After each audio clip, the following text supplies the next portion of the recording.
Olá, tudo bem? Seja muito bem-vindo ou bem-vinda aqui no canal da Escola no G.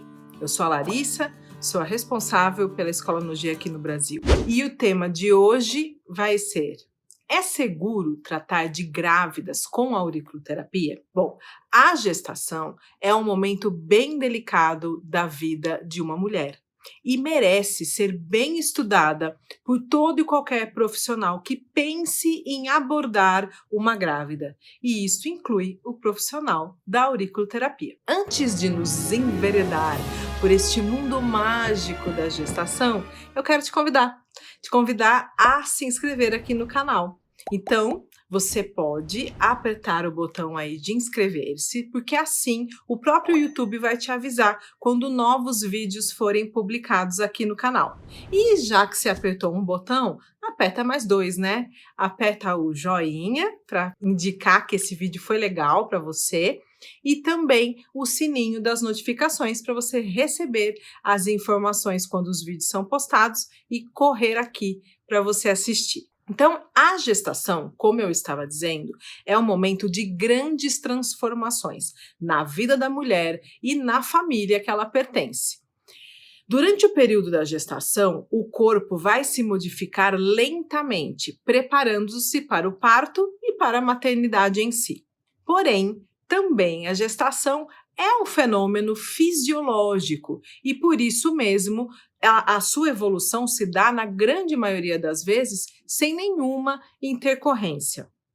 A minha intenção com este vídeo é dar um panorama geral sobre o período gestacional, principalmente dando suporte de entendimento fisiológico às principais queixas que essas grávidas procuram, por exemplo, a auriculoterapia. Existem muitos mais detalhes na gestação que apenas um vídeo não seria suficiente para conseguir contemplar tudo o que envolve esse período tão importante da vida da mulher.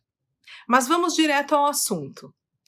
É seguro tratar com a auriculoterapia uma grávida? E como a auriculoterapia francesa pode contribuir para o período gestacional? Bom, vamos começar já do início com relação à gestação em si. Então, com relação à gestação em si, a auriculoterapia não precisa mexer em nada. A gestação, ela é autossustentável, ela está acontecendo, como eu falei agora há pouco, orgânica, fisiológica e muitas vezes harmoniosamente. Você pode sim já ter contribuído para essa mulher ter engravidado. E aí você provavelmente estimulou o eixo hipotálamo, hipófise, ovários para ajudá-la no período de ovulação para ela conseguir engravidar. A partir do momento que ela engravida, se não está acontecendo nada, não existe nenhum motivo para ela fazer a auriculoterapia. Entenda uma coisa: o sistema geral do corpo de uma gestante é um sistema extremamente sensível. É um sistema que está acontecendo uma alta transformação diária.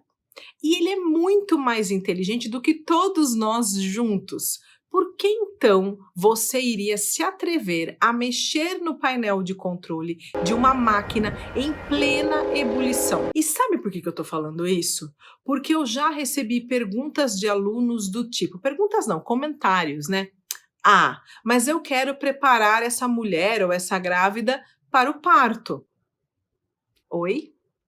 Preparar para o parto através da auriculoterapia? Quem prepara para o parto ativo é a enfermeira obstetra ou mesmo uma fisioterapeuta pélvica. E se essa mulher tiver a oportunidade de também ter uma doula, a doula vai ser muito interessante também para esse processo. Até porque quem empurra o bebê para fora, né, na hora do parto, não são seus músculos abdominais, braços, diafragma. Não.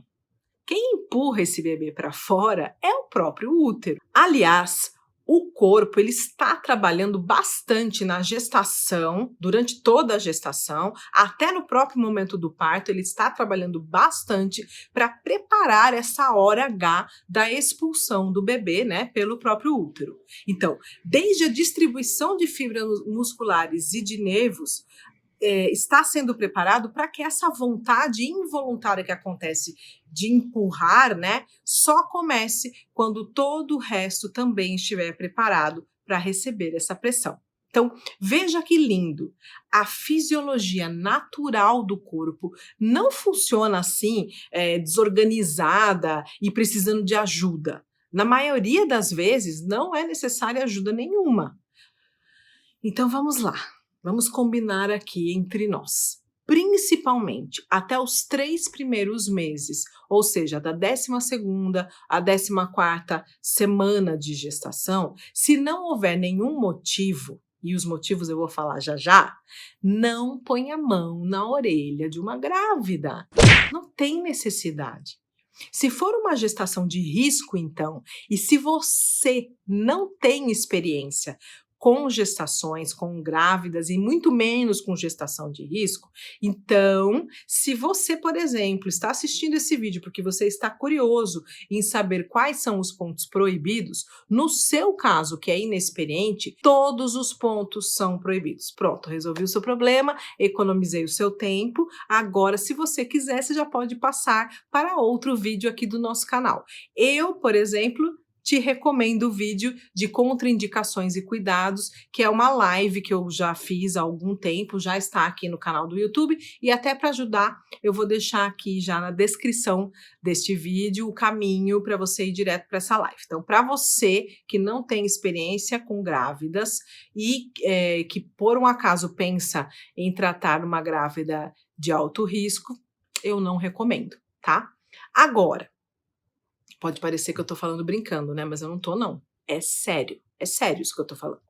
Agora, se você já é uma pessoa experiente com grávidas, e você sabe todas as questões que envolvem uma gestação de alto risco, você saberá adaptar todas as informações que eu vou falar nesse vídeo. E para você, então, que já conhece, que já trabalha com grávidas, para você, a auriculoterapia vai ter uma contraindicação relativa.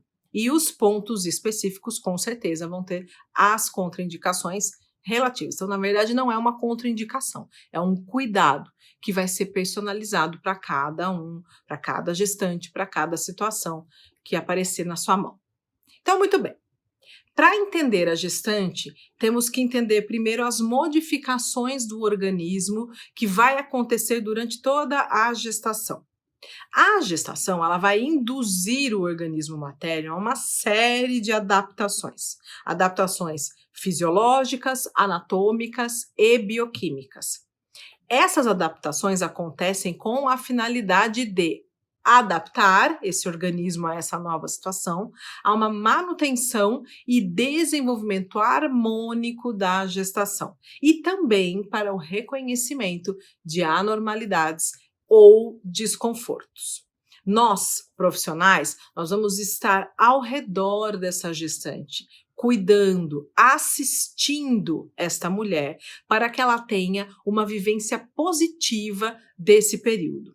Essas modificações, elas iniciam-se na primeira semana de gestação e vão continuar durante todo o transcorrer desse período, né, dessa gestação, e algumas modificações vão permanecer até os primeiros dias do pós-parto e outras para o resto da vida. Quem é mãe sabe, né, do que eu estou falando, que algumas modificações físicas permanecem e, na verdade, essa mulher, ela não vai ser mais a mesma. Agora ela ganhou um novo papel, né? O papel de mãe. Então, quais as principais modificações que irão ocorrer? Como profissional que dará assistência a uma gestante, você precisa saber dos detalhes. E aqui nesse vídeo, como eu disse inicialmente, eu vou passar apenas alguns detalhes. Se você se interessa muito por esse tema e ainda não tem experiência suficiente, eu recomendo que você estude mais a respeito, ok? Então vamos lá. Para começar, vamos falar da estrela desse período, que é o útero, né? Então, o útero, logicamente, é o órgão que mais vai mudar nesse período gestacional. Ele muda tanto, gente, tanto, que assim, Só para dar alguns exemplos, né, ele vai mudar na consistência, na forma, na posição, na espessura. Então, a consistência dele, vai alterar e vai acontecer um amolecimento, principalmente na região onde está acontecendo a implantação. A forma, né, então a forma a gente não precisa nem falar, a gente é vista a olho nu, né, a mudança que vai acontecendo, na forma do útero. E vou colocar até uma figura aqui para vocês verem essa progressão, como é interessante. A posição dele também muda, resumidamente vai acentuar a antiflexão. Outras coisas acontecem também, por isso que eu recomendo o aprofundamento do estudo, caso você já não saiba. E a espessura dele, ele vai hipertrofiar. Eu estou falando aqui de uma forma simplista, né, mas é incrível a mudança que acontece neste órgão num período tão curto de tempo. Ele tem um crescimento de 4 centímetros por mês, praticamente 1 centímetro por semana. Veja nessa figura que eu vou colocar na sequência, um esquema, né, sobre essa progressão. Outra estrutura que também vai sofrer bastante mudança é a própria vagina, né? Então vai acontecer um aumento da vascularização, a cor rósea vai para uma cor mais violácea, que é chamado de sinal de Klug. Vai acontecer também um aumento da espessura da mucosa vaginal, hipertrofia dos músculos, o tecido conjuntivo da região vai ficar mais frouxo, isso já em preparo para a distensão do momento do parto.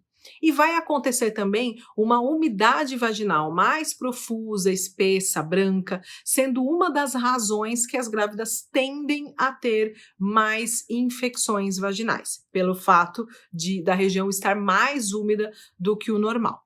As mamas também, né, vai acontecer um aumento do tamanho e da firmeza das mamas, né, elas começam a ter uma sensação nodular por conta das hipertrofias dos alvéolos, um aumento da vascularização, que também é chamado de rede de Haller, podem surgir estrias, que é algo que as mulheres, né, reclamam bastante, os mamilos e areolas vão ficar maiores e proeminentes, a cor da areola mais intensa, chamado de sinal de Hunter, os tubérculos de Morgagni se transformam nos tubérculos de Montgomery e podem já começar a ter secreção de substância lipoide. Então, até aqui, isso tudo são transformações naturais que é interessante o profissional saber, porque as gestantes, principalmente as de primeira viagem, elas podem ter dúvidas. Por exemplo, é normal ter tanta umidade vaginal? É normal, sim, isso é natural, não tem que corrigir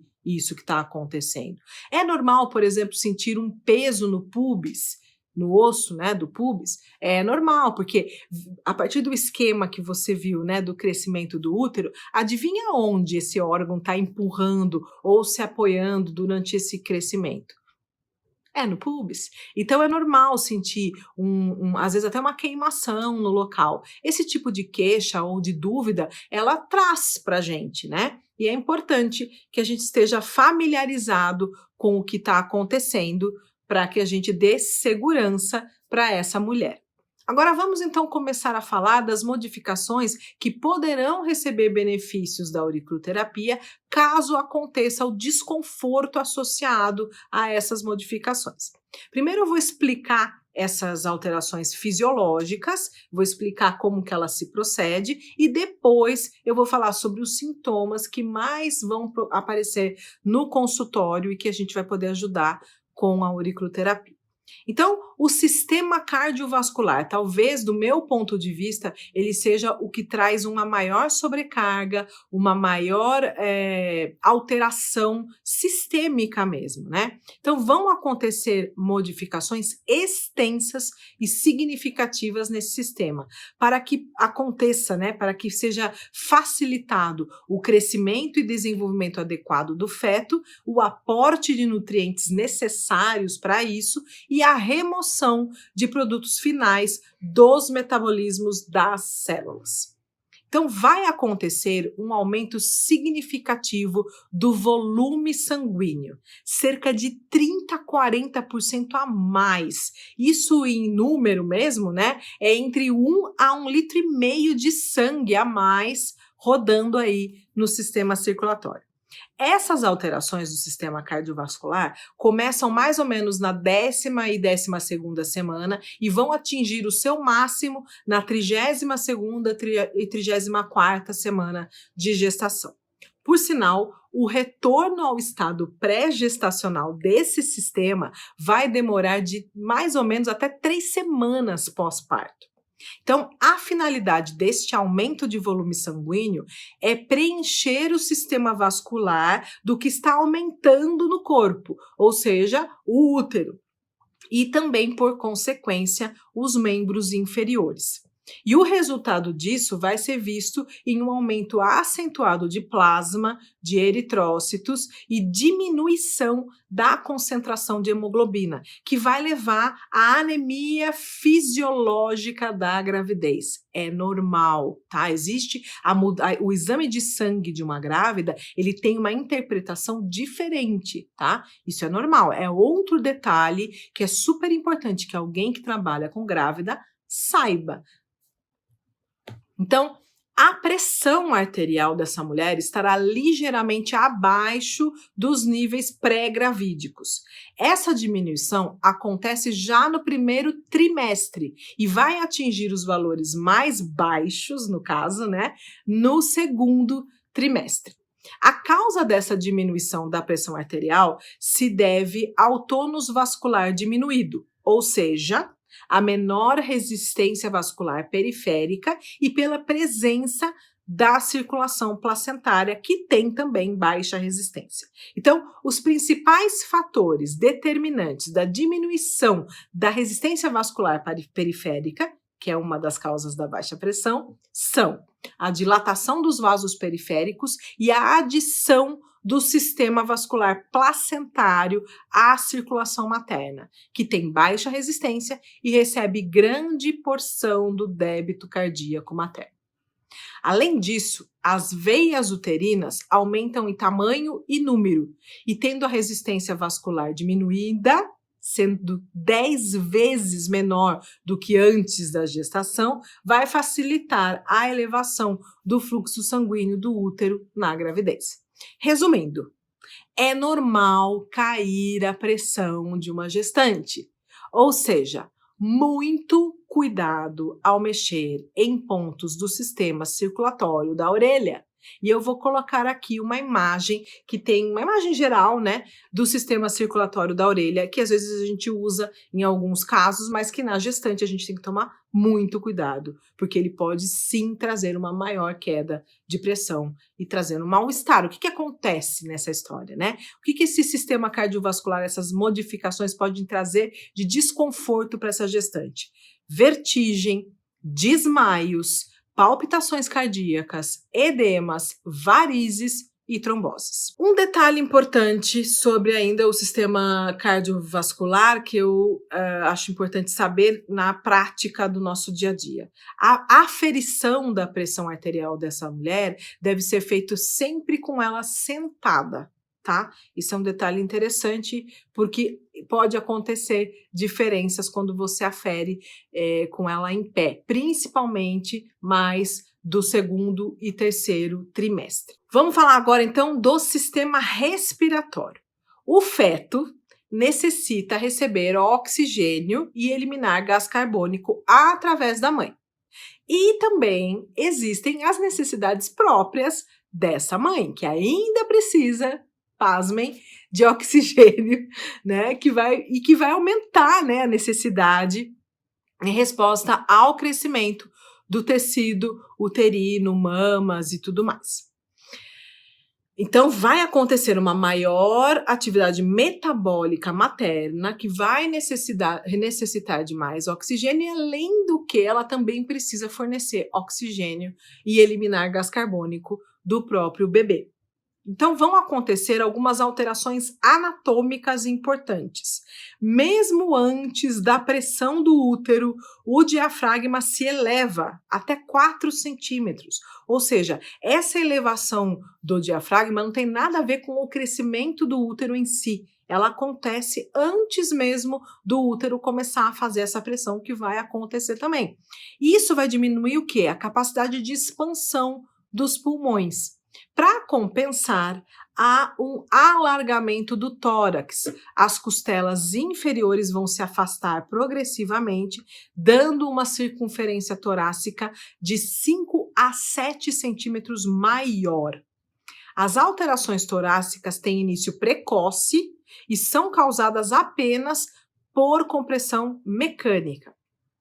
A mucosa do revestimento do sistema respiratório como um todo mostra-se turgescente e tumefeita pelo aumento do fluxo sanguíneo, o que pode causar obstrução nasal, alteração da voz da gestante e epistaxis.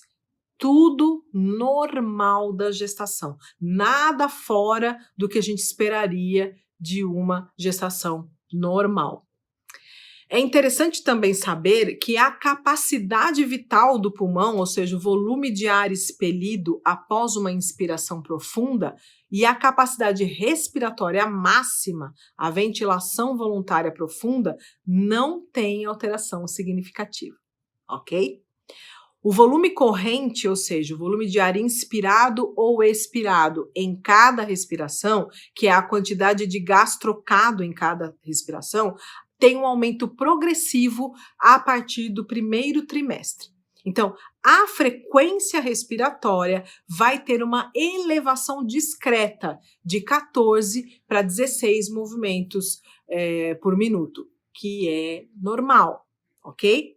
Só que de 60 a 70% das gestantes têm uma certa dispneia. Elas desenvolvem uma necessidade consciente de respirar.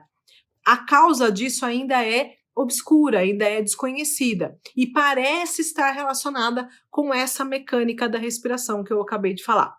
E existe também causas patológicas. Um detalhe super importante que a gente não pode esquecer é que essa mulher que agora está gestante, ela já tinha um histórico de vida antes.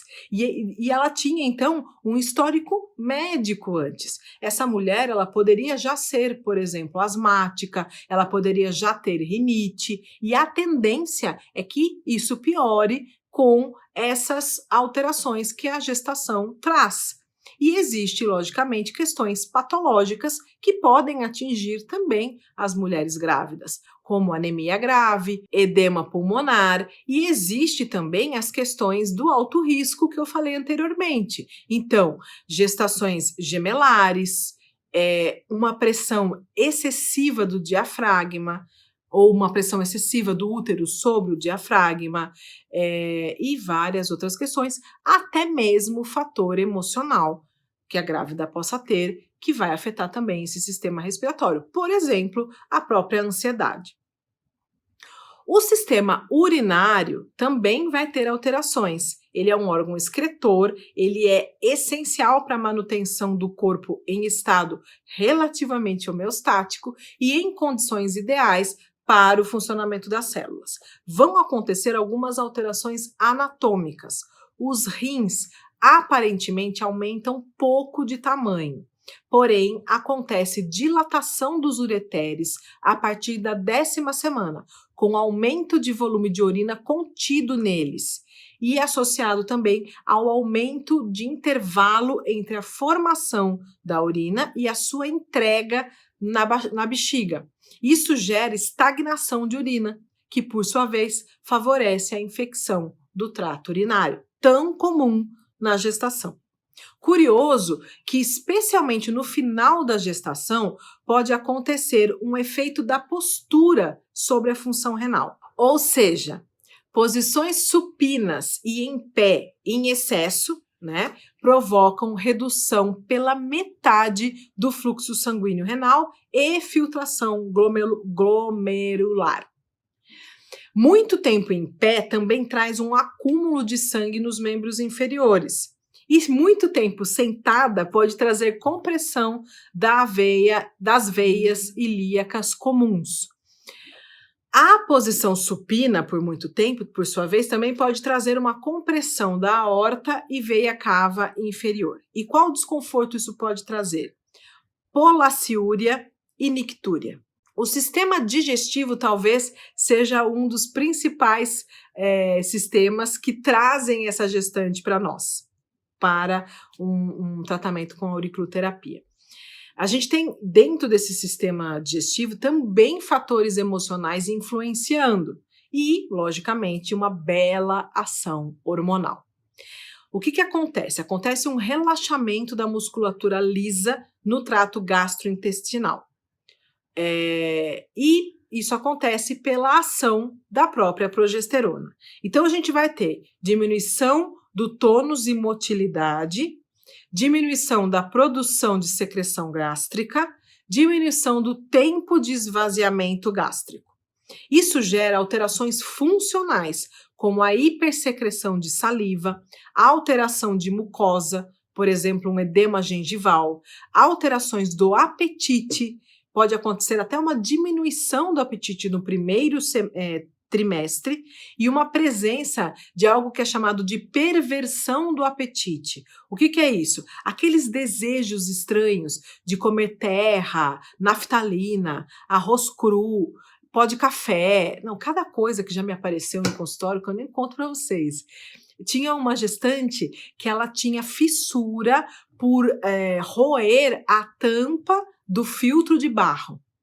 Veja só, ela deixava essa tampa de molho durante a noite, porque aí dava uma certa amolecidinha, uma certa sensação meio gosmenta nessa tampa, e o café da manhã dela era isso. Hoje em dia já existe alguns estudos fazendo a correlação das faltas de vitamina, de sais minerais associados a essas perversões do apetite, né? Não tem nada muito comprovado, mas existe já algumas correlações com relação a isso. No estômago vai acontecer um aumento da produção do muco e hipocloridia. E no esôfago vamos ver a diminuição da resistência esfíncter-esofágico inferior com aumento da pressão intraabdominal. O que é isso? É a possibilidade de refluxo, né? Não é o refluxo em si. O que acontece? Como vai acontecer uma pressão do útero, né, para cima sobre o estômago e o esôfago, o esfíncter do esôfago ele é obrigado a ser mais forte para sustentar o que está dentro do estômago, para que não tenha escape para o esôfago. Isso, logicamente, é muito difícil de acontecer, de manter, né? Então, vão acontecendo essa insuficiência esfincteriana que parece a sensação de um refluxo. E, eventualmente, essa mulher pode ter refluxo já anteriormente e ele piorar muito no período gestacional. O que vai acontecer de alterações anatômicas? O estômago ele vai deslocar para cima e no terceiro trimestre o fundo uterino vai provocar a sua rotação para a direita. O intestino e o seco deslocam-se para cima também. E o restante do trato vai estar deslocado para os lados. E eu vou colocar aqui uma figura que vai mostrar a diferença do sistema digestivo como um todo de uma mulher não grávida para uma mulher grávida. Quais desconfortos isso pode trazer? Náusea, vômito, cialorreia, sangramento gengival, azia, pirose, obstipação intestinal, hemorroidas. E nós vamos falar logo mais sobre como a auriculoterapia francesa pode ajudar com excelência esses sintomas. O sistema músculo-esquelético, então, vai ter uma alteração imensa, né? Principalmente com relação à coluna vertebral, mas a gente tem que lembrar a relação que existe do sistema postural. O sistema postural é um sistema à parte dentro do nosso sistema nervoso. Ele é algo extremamente interessante e eu já fiz até uma live sobre isso e muito possivelmente em breve ela estará por aqui. Se ela já não estiver, ela estará por aqui.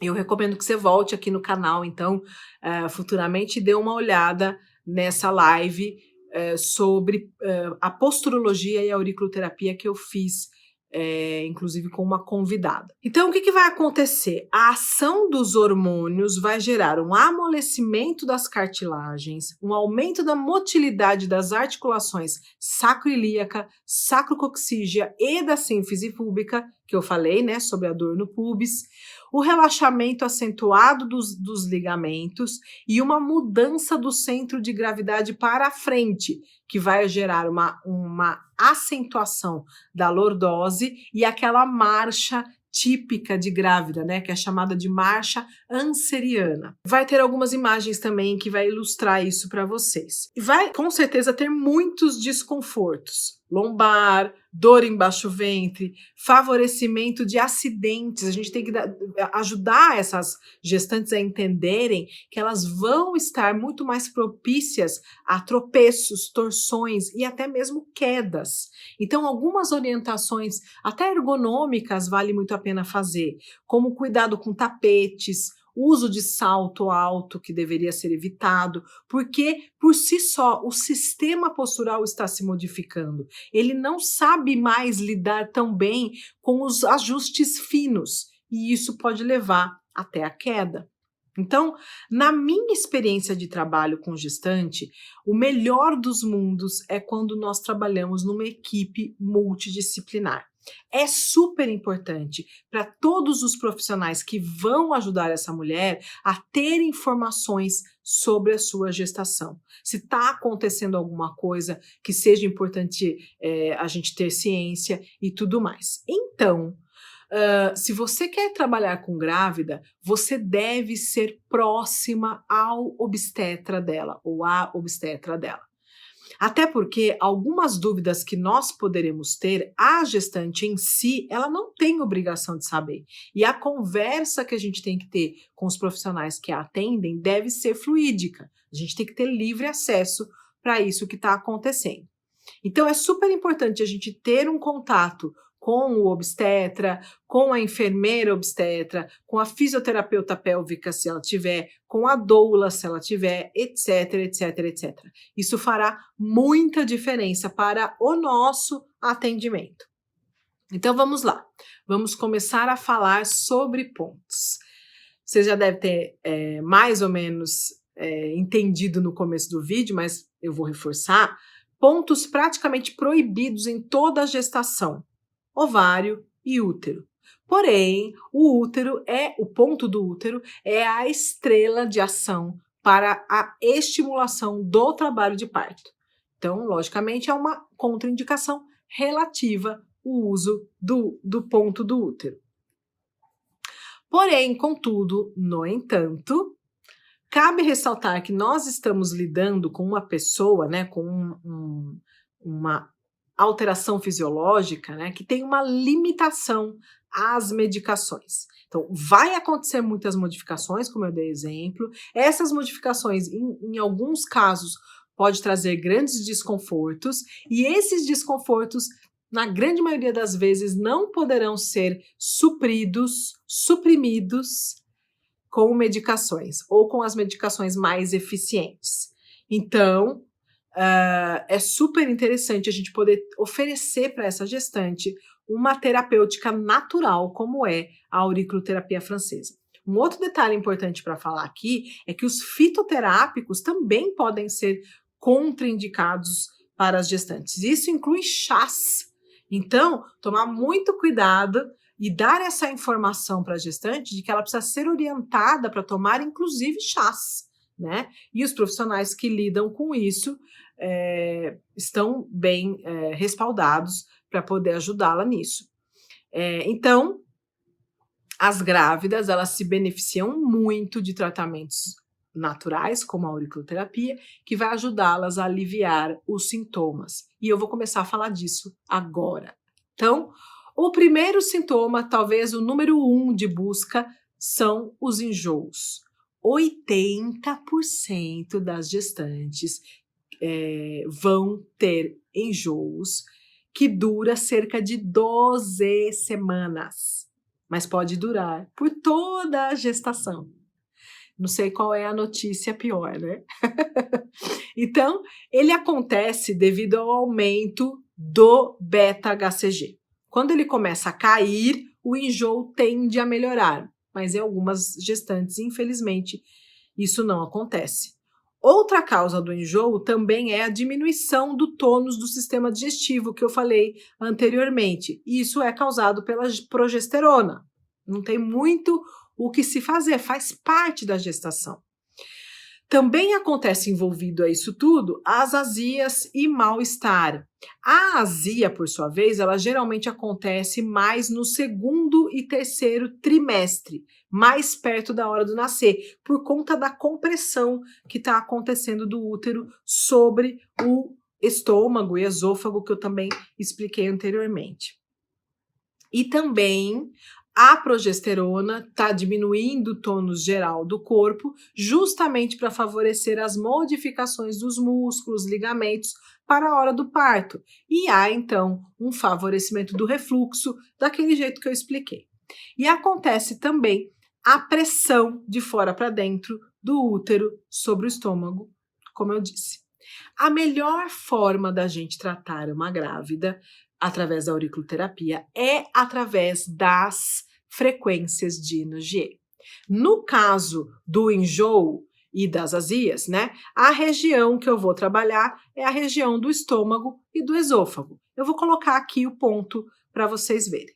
Como vocês sabem, o importante é você avaliar essa orelha, certo? E aqui eu estou colocando para vocês a região do estômago em verde. São 2 pontos possíveis do estômago, um superior e um inferior à raiz da hélice. E em rosa eu tenho a região de avaliação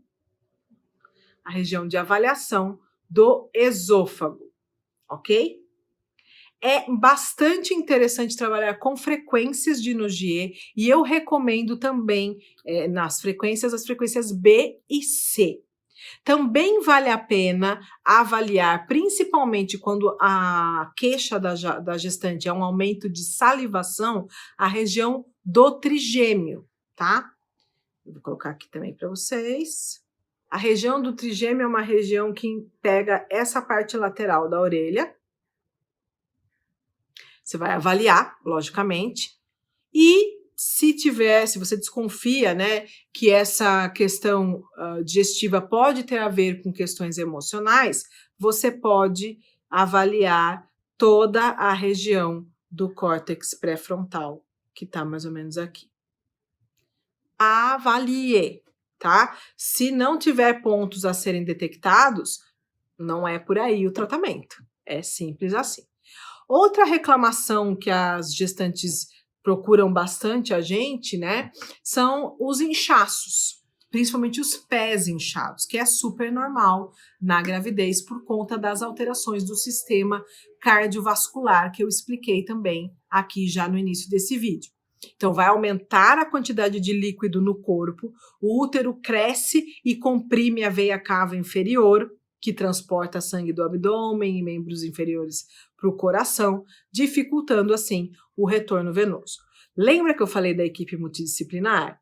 É super importante para essa gestante fazer, por exemplo, uma drenagem linfática, caso o obstetra esteja de acordo, porque em casos de gestação de alto risco, ela é contraindicada.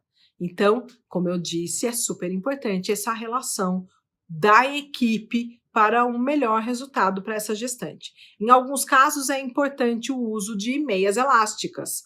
E, novamente, nós podemos ajudar ao detectar eletricamente a região circulatória da orelha. Vou colocar a mesma figura que eu mostrei anteriormente aqui. E quando a gente encontra o ponto, nós podemos tratar com a frequência C. Dor de cabeça na gestação. A dor de cabeça da gravidez, ela não é diferente daquela que dá as caras em outras épocas da vida, certo? E se essa mulher já era, por exemplo, enxaquecosa, ela continua sendo, com o agravante que ela não pode tomar os medicamentos que cuidam da enxaqueca. E nós poderemos cuidar dessa enxaqueca com maestria através da auriculoterapia francesa.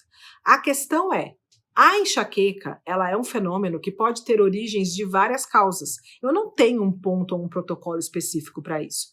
Eu tenho, sim, uma estratégia de avaliação da orelha.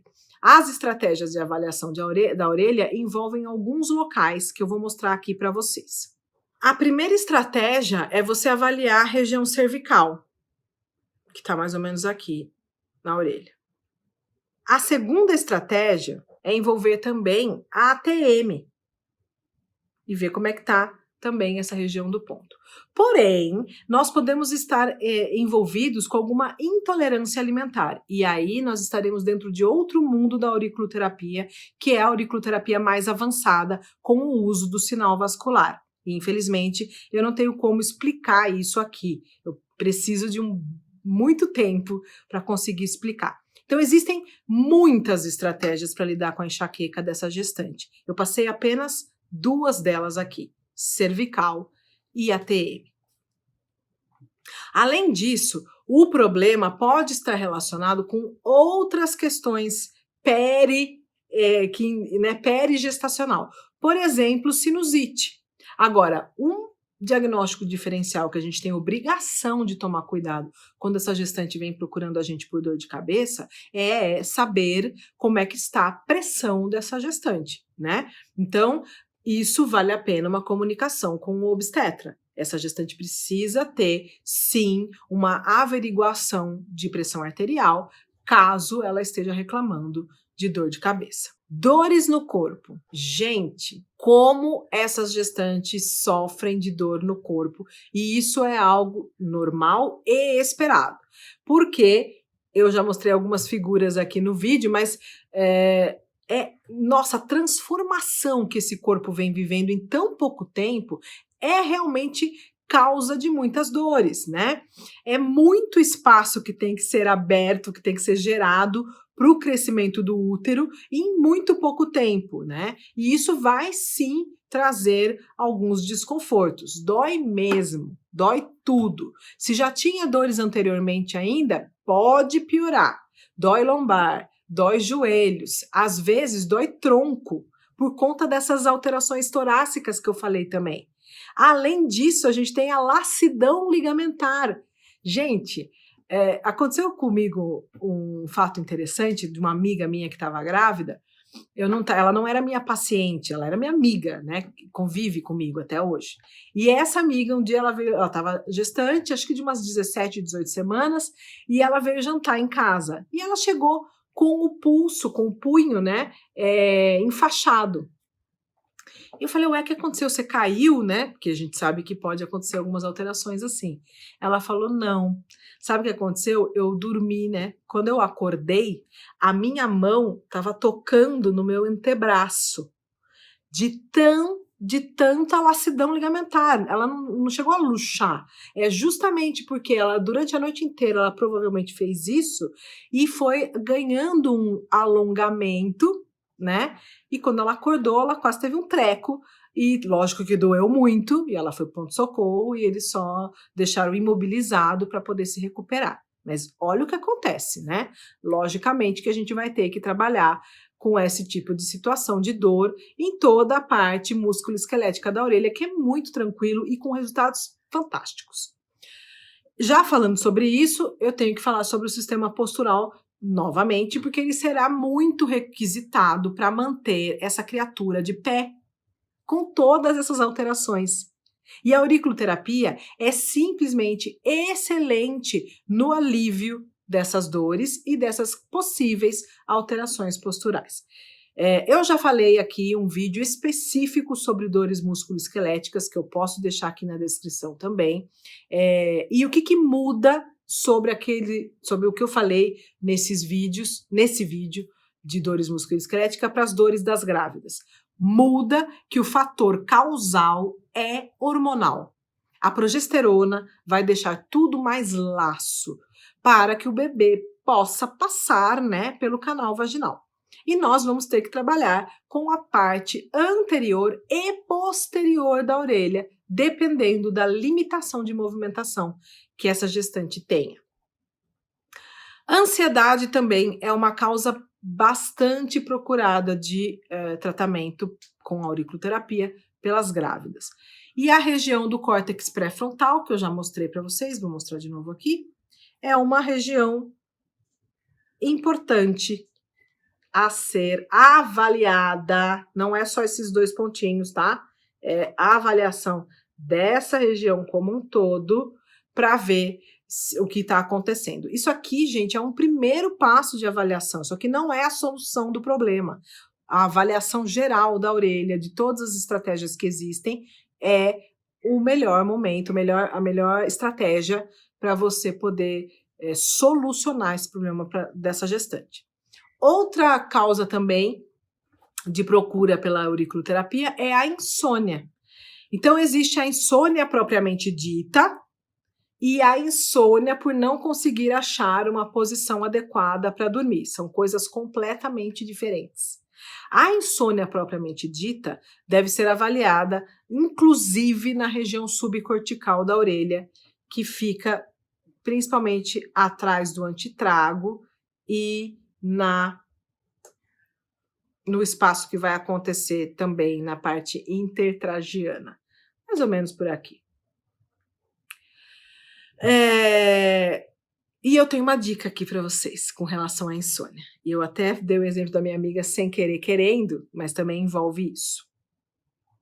O ponto do punho, esse aqui, ajuda bastante nos casos de insônia. Procurem, avaliem através de detecção elétrica para ver se essa gestante vai te dar um resultado bom com relação à insônia, só com esse ponto do punho. Então, a auriculoterapia pode ser um ótimo recurso para cuidar de problemas que não poderão ser cuidados por medicação, por exemplo. Respondendo à pergunta inicial deste vídeo, sim, é extremamente seguro trabalhar com auriculoterapia em gestante, com o único porém que o profissional tem que estar preparado para isso. Então, é você que deve se preparar para conseguir atender com excelência uma gestante, né, que está num momento super importante da vida dela e que você tem que estudar para trabalhar com esse público. Tendo isso, não existe grandes contraindicações. Existem algumas, né? E a maioria delas está envolvida com a capacitação do profissional.